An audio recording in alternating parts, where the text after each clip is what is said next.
Ladies and gentlemen, welcome again to your favorite channel, Yoleno TV, and this is your favorite segment, The Big Point Analysis. As usual, I always take you through a recap of the previous analysis. Now, for our previous analysis, we shared a tweet from Miguna when Miguna decided to attack Joe Musheru, the CS for ICT, head-on. And we also talked about a couple of other trending tweets from Mutai Nguni and Mudhi Mkenya, someone Mudhi Mkenya, a Twitter account handler with that name. So we're not going to talk about those tweets again, but then something came to our attention, very, very important, and this is something that we need to discuss. I actually can't keep quiet, but I have to share it with you because there is trouble in paradise. IEBC is in limbo. You know, at the moment, 4 commissioners have taken sides, 3 commissioners on this other opposite side. But again, it has been alleged that the rest of the 2 commissioners who were supporting Chubukati have also decided to join the 4 commissioners, making the total number of these commissioners against Chubukati 6. So Chubukati is like a lone ranger right now. Ladies and gentlemen, before I delve into the analysis of that scenario, kindly allow me to welcome you again to Yoleno TV. And if you're a first-time viewer, please take a moment and subscribe to our channel. You can give us a thumbs up, you can hit the notification bell, so that every time we upload a video, you become the first person to get notified. Now, ladies and gentlemen, welcome back. We got the news yesterday that GuLIYE was going to represent IEBC in this petition that Azimio One Kenya Alliance is planning to file. Of course, there are a series of other bodies, organizations who are also going to contest on the same. So many players will troop to the courts in a bid to want to know the truth of what happened in this presidential election. Many people have said that the election was bungled. Many people have given some evidences, but some of these evidences have not been confirmed. So while the clock is ticking, more and more revelations are coming our way, and as analysts, we have a duty to give you this information as they come to our desk. Now, something very strange happened. Someone posted something very strange that caught my attention, and perhaps that's why I had to flashback to that date when Chubukati was actually unveiling the purported winner of that general election, in which he unveiled William Samoei Ruto as the winner of that presidential election. So there were the 2 commissioners who were standing right behind Chubukati. Atlas, they didn't say a word, they didn't communicate, they didn't even share what they think about the result. They didn't even say whether they support or they don't support. But word has it that this time round, these 2 commissioners have decided to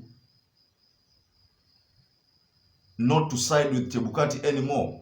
Because that means now if they are not to side with Chubukati, then Chubukati will address this issue alone.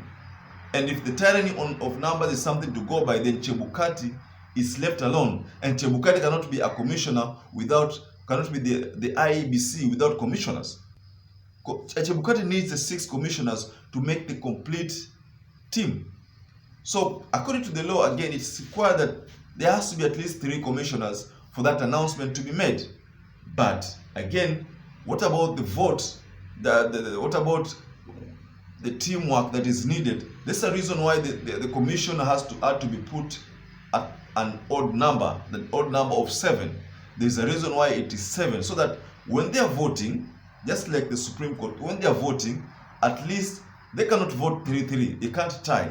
They can either be 3-4, 2-5, 1-6. It can never be. The winners will always be 1 vote, at least 1 vote extra. So they will never tie. So most of the time, the chairman might decide that no, let you people vote. If those people, the members of that commission vote and find that the number is 3-3, then the chairman can be a swing vote, can decide that, okay, fine, 3 members are voting for Raila, 3 members are voting for Ruto. And since Chebukati has already shown indications of siding with Ruto, he will definitely go to the 3 members who are siding with Ruto, and that will make William Ruto the winner in that voting system. So, ladies and gentlemen, let me go straight to this tweet that has shocked me, and I think I'm not the only person who's been shocked. There are numerous people who have been shocked. And mind you, there are people who've been commenting in the channel. Some people think that I fight Chebukati. I don't fight Chebukati. I fight the act. Whatever he did was not democratic. We have come from far, and we cannot afford to go back to the days of the Nyayo. So what Chebukati did is what we analysts fight. So let's go straight to one Mr. Kinuthia Pius, Twitter handle, and this posting has received statistics: 505 retweets, 38 quote tweets, and 4,674 likes. This is at the time of posting. Those are the statistics for that tweet. So let me take you straight to this tweet. This is what Mr. Kinuthia said. The other 2 commissioners who allegedly cooperated with Chebukati are now refusing to cooperate with him. Ladies and gentlemen, that is a clear indication that all hell is breaking loose. There is trouble in paradise. Chebukati has lost the trust of his 2 commissioners. So what next? I personally think this case will be a little bit different from the 2017 case, whereby the likes of Akombe flew, and then the deep state wasn't there to support the opposition. But this time around, the deep state is there to support the opposition. That means evidences after evidences have been collected, and all these evidences are meant to shoot down Chebukati's vote. Ladies and gentlemen, you know very well that today, as the Azimio One Kenya Alliance are filing their petition, and there have been evidences after evidences. There have been allegations that Joe Musheru hired a Chinese firm to do a series of audits on the IEBC portal. You heard what Muguna said in a previous posting, that Joe Musheru, in collaboration with an ICT firm, decided to change the Form 34As in IEBC portal in order to give Azimio One Kenya Alliance a win. I personally think this is a strategy from Kenya Kwanza to want to tell the people that should the court decide to call for a retally, and then the retally is done, and then the numbers favor Raila Amolo Odinga, then people should know that Joe Musheru posted forms into that IEBC portal, fake forms. So this is something that an idea that Miguna tried to create so that the people can buy that idea. It could not have come from Ahmed Nasir, because he has been the tough talk person trying to tell people that the portal has all the answers. So he cannot go back and say that now the portal does not have those answers that you need. So perhaps that's the reason why Kenya Kwanza decided to use Miguna to communicate to the people, to convey this message to the people that Joe Musheru is doing something that is illegal, that they term it as electoral malpractice, by attacking the system and uploading fake forms that will give Raila Amolo Odinga a straight win. Chebukati is a lone ranger. The all hell is breaking loose, and I think it has already broken loose, because we don't see the 2 commissioners. We've not heard from them. They don't talk at all. They're quiet, and they are from the Somali origin. So I think that could explain the reason why they find it very hard to face the law, because should the law decide to catch up with them, they'll be in hot soup, and whatever they did is a crime and is punishable by law. So they are distancing themselves from this Chubukati Act. And if Chubukati took the okay, fine.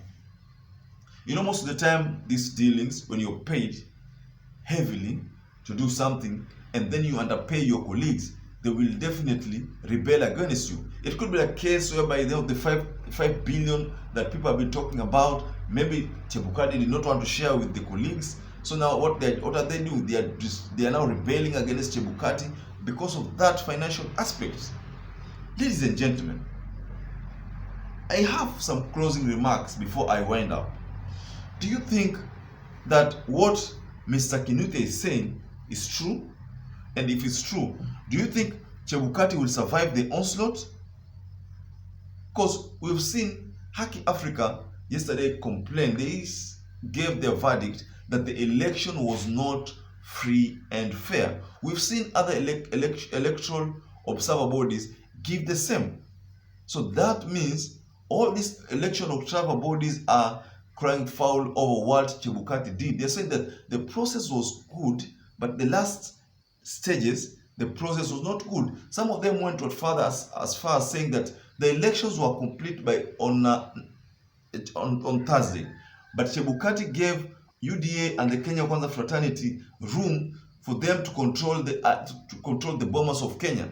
They controlled the whole process, but the election had been completed by Thursday. So like 3 to 4 days before the announcement, the election had been completed. Ladies and gentlemen, if you're a first-time viewer and you're watching our channel for the first time, please take a moment and subscribe. If you're a regular viewer who's not subscribed, please take a moment also and subscribe. Once again, I'd like to say thank you so much for always supporting us. And while we're on the road to 10,000 subscribers, I believe that you'll still share our video widely, talk to friends, to subscribe to our channel. And once again, I'd like to say thank you so much for sticking by.